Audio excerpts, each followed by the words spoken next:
Hi guys, my name's Ashley and I'm here today to talk about my miscarriage story.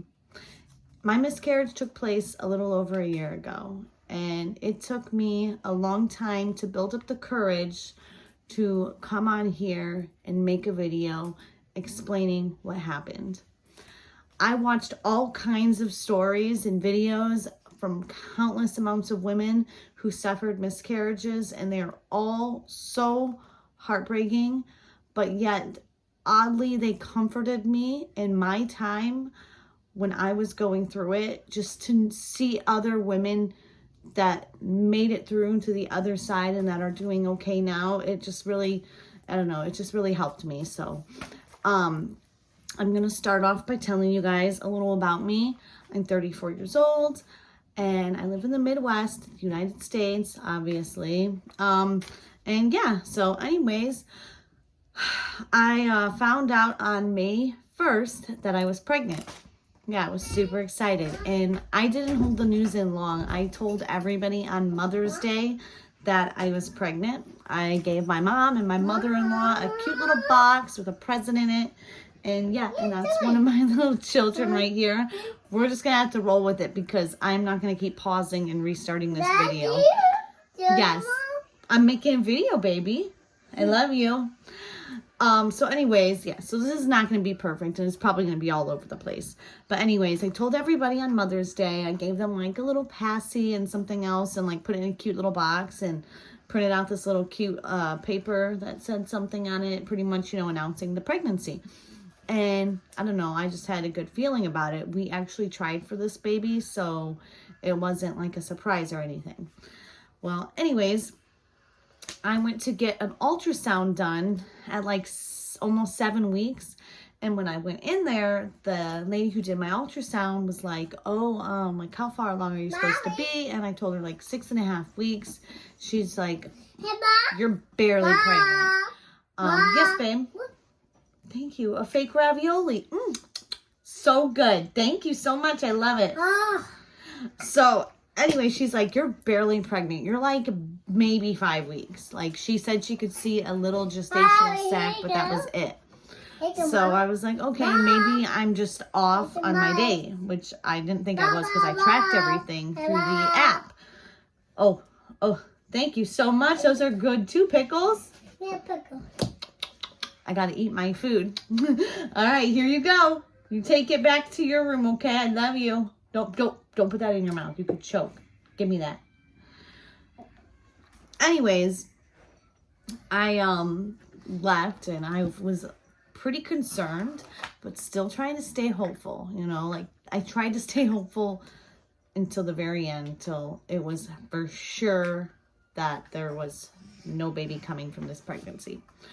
So anyways, they told me that they wanted me to get some blood work done, so I did.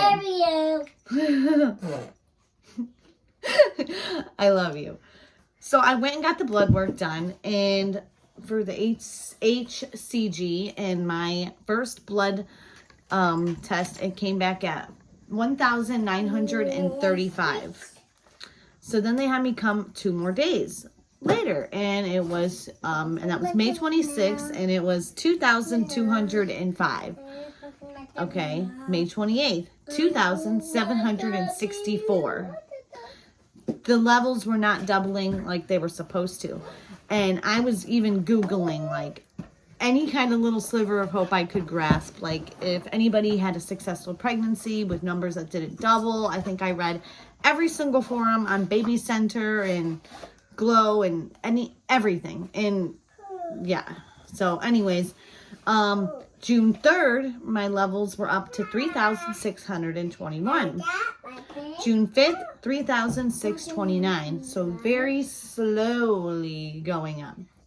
Then on the 5th, or the 7th, they went down to 3,551. On the 9th, they went down to 3,117. And then on the 14th, they were down to 1,779. So now we're dropping like pretty drastically.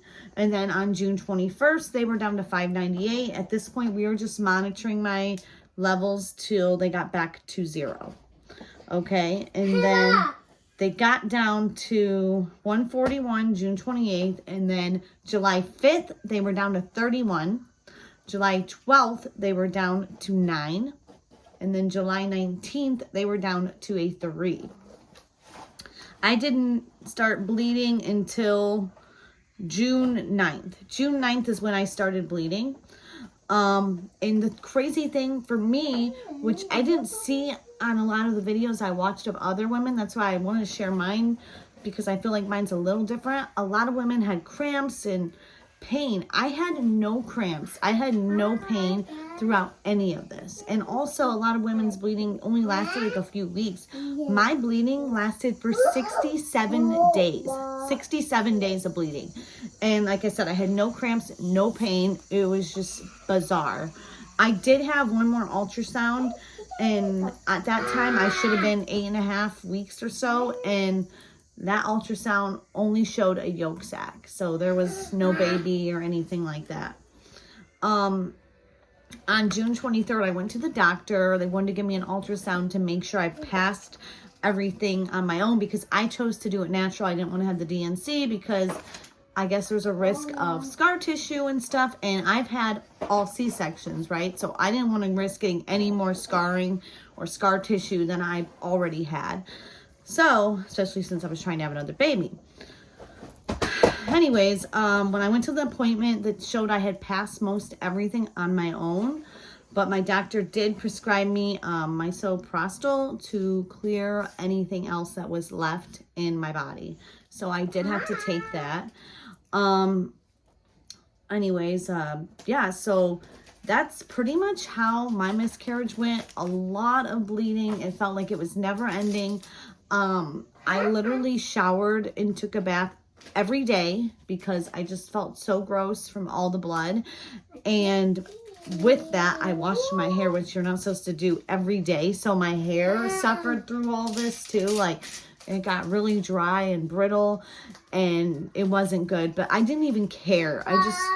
Every day I had to get cleaned up. And I didn't care. I was washing my hair every day. I was really depressed. So, it was really hard. And I mean, I waited this long to make this video because I thought I could keep my composure through it all, but I guess I can't. It was really hard. And I had my sister, who's my best friend, we're 17 months apart, and she was pregnant too. And I was excited because we were pregnant together, and then I lost mine. And I mean, I was happy for her that she continued on her pregnancy and had a healthy, beautiful baby. But it sucked at the same time because, I don't know, I just felt so alone. And then, I have 3 kids, so it's like trying to make sure that they have a good summer, and I just don't bring them down with me. You gotta try and still like power through it all. Like, you can't just sit in bed and cry every day. You gotta get up, you gotta keep moving, especially when you have children and a job, and you gotta keep going to work. You gotta show up, you gotta put a smile on your face. Which, speaking of work, I did take off work during my miscarriage for like 2 weeks. I waitress, so I just didn't want to be walking around the restaurant and just feeling like, with the amount of bleeding, I wanted that to settle down before I went back to work. And so I did wait for it to settle down. I went back about 2 weeks. I took off. And when I did get back to work, the craziest thing, I remember going back to work, and I was like, I just do not feel ready to go back today. Like, I just don't want to be here. But I went anyways, and when I got there, a couple hours into my shift, this table of mine hands me $100 tip. And the girl said to me, we wanted to give you this because we heard you were off for a few weeks. And she didn't even know why I was off. Like, they had no clue why I was off for 2 weeks. For all they know, I could have been on vacation. Like, they didn't know. And they handed me $100. And it was 4 people. And I just started crying because I was like, this is my first day back to work. And, like, I was really nervous about coming back today because I just suffered a miscarriage, and I was like, this was just, I think, a sign from God that I was meant to come back today. You know, meant to just keep my life on track. And yeah, it was amazing, and it was so sweet. And I'll never forget that day. That's just so ironic to me. My first day back to work, and that's what happens. Anyways, we continued to try for a baby, even while I was going through the miscarriage and everything, because, you know, you don't know when you're ovulating or when you're not, so it is what it is. But I did not get pregnant again until December 2nd. I found out I was pregnant, of 2021. And I was due August 15th, and I was supposed to have a C-section August 9th. So I've had all C-sections. Anyways, about 34 weeks into my pregnancy, I started getting the itchy hands and feet, and I told my doctor about it, and I only knew to tell him about this because I had this happen with my last pregnancy with my son. And when I had that with him, they tested me for a condition called cholestasis. You okay? And that's my mirror. We can't break that. So they tested me for that. And I guess itchy hands and feet is like the main symptom for that. So they tested me for that. And anyways, I was negative for my son, but I had it again, the itchy hands and feet, and I was like, okay, I told them, they had me do the blood work, and they said, okay, so you do have the cholestasis. Level, it says our normal range is 0 to 10. My level was an 18. So they put me on some medication called Actigol, which I had to take 3 times a day.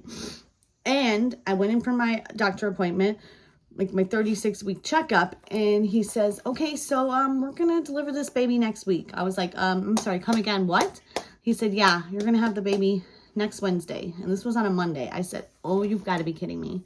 I was like, I thought I had like 3 more weeks. And he's like, no. I said, I thought you would test my blood to see if maybe the levels went down. He said, no, you already have it. We'd rather just play it safe and get the baby out versus you taking the risk of possibly delivering a stillborn child or something like that. And I was like, okay, well, obviously the risks are really bad, really high. They can be. So I said, sure, I would rather, not risk it. And I would rather, make sure the baby's healthy and everything like that. That's what matters at the end of the day. So we did.